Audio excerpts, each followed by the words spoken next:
warahmatullahi wabarakatuh.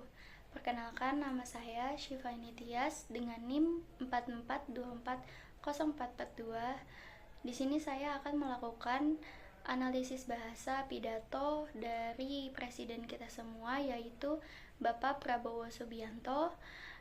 Sebelumnya, mari kita simak video pidatonya berikut.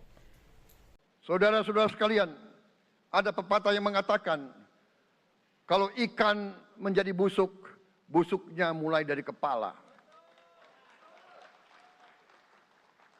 Semua pejabat dari semua eselon dan semua tingkatan harus memberi contoh untuk menjalankan kepemimpinan pemerintahan yang sebersih-bersihnya. Mulai dengan contoh dari atas, dan sesudah itu penegakan hukum yang tegas dan keras. Saudara-saudara sekalian,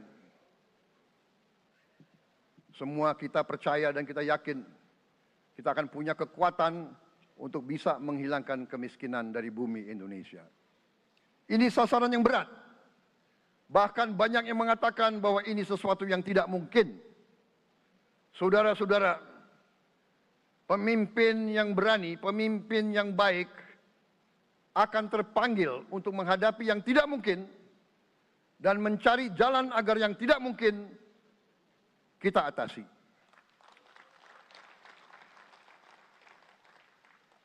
Bangsa yang berani adalah bangsa yang bisa bikin yang tidak mungkin menjadi mungkin. Saudara-saudara, di tengah itu cita-cita yang begitu besar, yang begitu kita idam-idamkan, kita perlu suasana kebersamaan. Kita perlu suasana persatuan. Kita perlu kolaborasi kerjasama, bukan cekcok yang berkepanjangan. Kita perlu pemimpin-pemimpin yang tidak caci maki, pemimpin-pemimpin yang arif, yang bijaksana, yang mengerti dan cinta budaya dan sejarah bangsa sendiri, yang bangga dengan adab, tradisi, dan adat bangsa kita sendiri. Kita dari sejak dahulu, pemikiran, kehendak, dan rancang bangun pendiri-pendiri bangsa kita, dari sejak awal bangsa ini berdiri, kita ingin menjadi bangsa yang berdemokrasi. Kita menempatkan kedaulatan rakyat setinggi-tingginya. Dalam dasar negara kita, Pancasila, kerakyatan merupakan sendi utama dari kelima sila yang kita junjung tinggi. Kerakyatan yang dipimpin oleh hikmat kebijaksanaan dalam permusyawaratan perwakilan. Kita menghendaki kehidupan demokrasi, tapi marilah kita sadar bahwa demokrasi kita harus demokrasi yang khas untuk Indonesia. Demokrasi yang cocok untuk bangsa kita. Demokrasi yang berasal dari sejarah dan budaya kita. Demokrasi kita harus demokrasi yang santun. Demokrasi di mana berbeda pendapat harus tanpa permusuhan. Demokrasi di mana mengoreksi harus tanpa caci maki. Bertarung tanpa membenci. Bertanding tanpa berbuat curang. Demokrasi kita harus demokrasi yang menghindari kekerasan, yang menghindari adu domba, yang menghindari hasut menghasut. Demokrasi kita harus demokrasi yang sejuk, demokrasi yang damai, demokrasi yang menghindari kemunafikan. Hanya dengan persatuan dan kerjasama kita akan mencapai cita-cita para leluhur bangsa kita. Bangsa yang gemah ripah loh jinawi, toto tentrem kertora harjo. Bangsa yang baldatun, tojibatun, warobun gofur. Bangsa di mana rakyat cukup pangan, cukup sandang, cukup papan. Cita-cita kita adalah melihat wong cilik iso gemuyu. Wong cilik bisa senyum, bisa ketawa. Saudara-saudara sekalian, kita harus ingat bahwa kekuasaan itu adalah milik rakyat. Kedaulatan itu adalah kedaulatan rakyat. Kita berkuasa seizin rakyat. Kita menjalankan kekuasaan harus untuk kepentingan rakyat.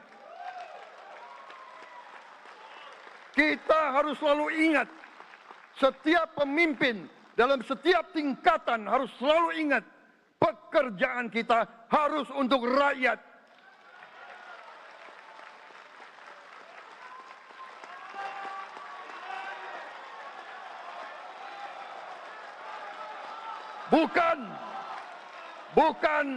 Bukan kita bekerja untuk diri kita sendiri.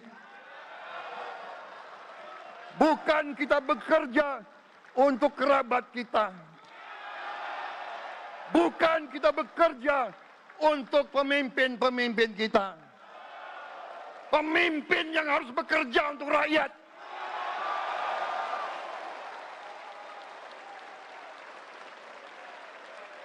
Saudara-saudara sekalian, kita harus mengerti selalu, sadar selalu bahwa bangsa yang merdeka adalah bangsa di mana rakyatnya merdeka.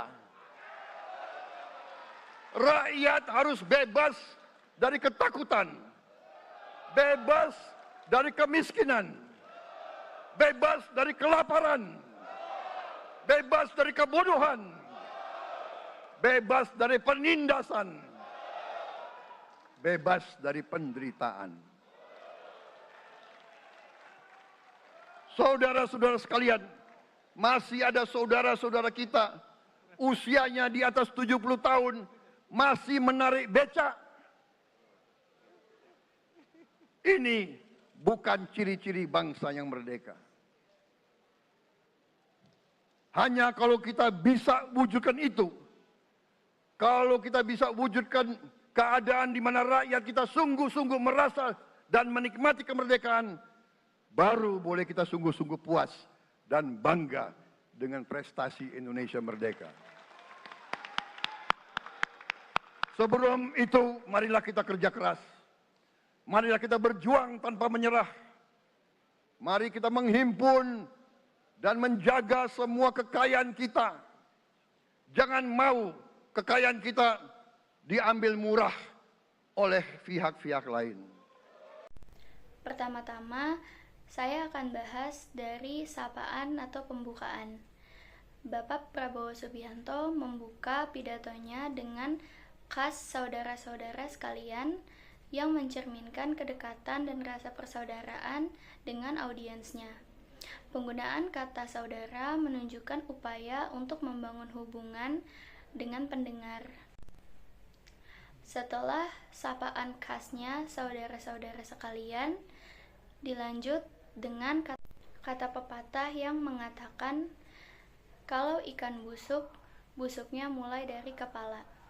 Selanjutnya ada struktur kalimat. Pidato menggunakan struktur kalimat yang sederhana dan efektif untuk memudahkan pemahaman audiens. Seperti karakteristik utamanya, yang pertama ada penggunaan kalimat-kalimat pendek untuk menekankan poin-poin penting. Yang kedua, struktur yang jelas dan mudah dicerna.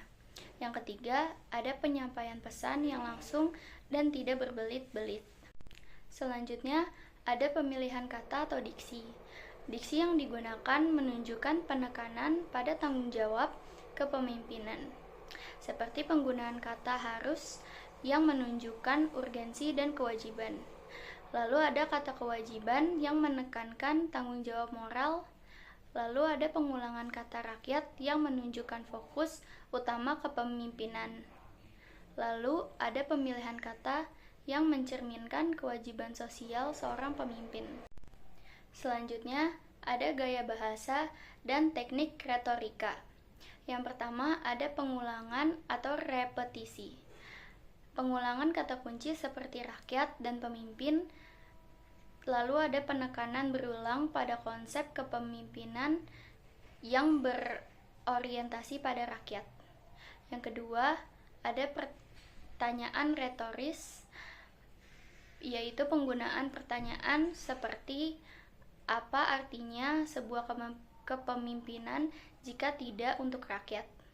Lalu bertujuan mengajak audiens dan membangun kesadaran audiens. Yang ketiga, ada bahasa emosional, yaitu menyentuh aspek emosional dengan membahas ketidakadilan dan kesulitan rakyat, lalu membangkitkan semangat kolektif dan membangun harapan akan perubahan yang lebih baik. Yang keempat, ada bahasa berwibawa. Penggunaan nada yang tegas dan yakin menunjukkan kredibilitas sebagai pemimpin dan menyampaikan visi dengan kejelasan dan keyakinan. Yang kelima, ada penggunaan metafora, yaitu menggambarkan kondisi sosial dan politik secara lebih mudah dipahami, lalu menyederhanakan konsep kompleks menjadi gambaran yang mudah diingat. Selanjutnya ada tujuan komunikasi. Yang pertama ada membangun kredibilitas, yaitu seperti menampilkan diri sebagai pemimpin yang tegas, lalu menunjukkan pemahaman mendalam tentang permasalahan rakyat. Yang kedua, membangkitkan inspirasi, yaitu seperti menggambarkan visi masa depan yang lebih baik, membangun harapan akan perubahan positif. Yang ketiga, ada mempengaruhi audiens, seperti menggunakan kombinasi logika dan emosi, lalu membangun kepercayaan melalui komunikasi yang efektif. Kesimpulannya, analisis bahasa pidato dari Bapak Prabowo Subianto menunjukkan penggunaan strategi komunikasi yang efektif melalui kombinasi diksi yang tepat, struktur yang jelas, dan gaya bahasa yang persuasif.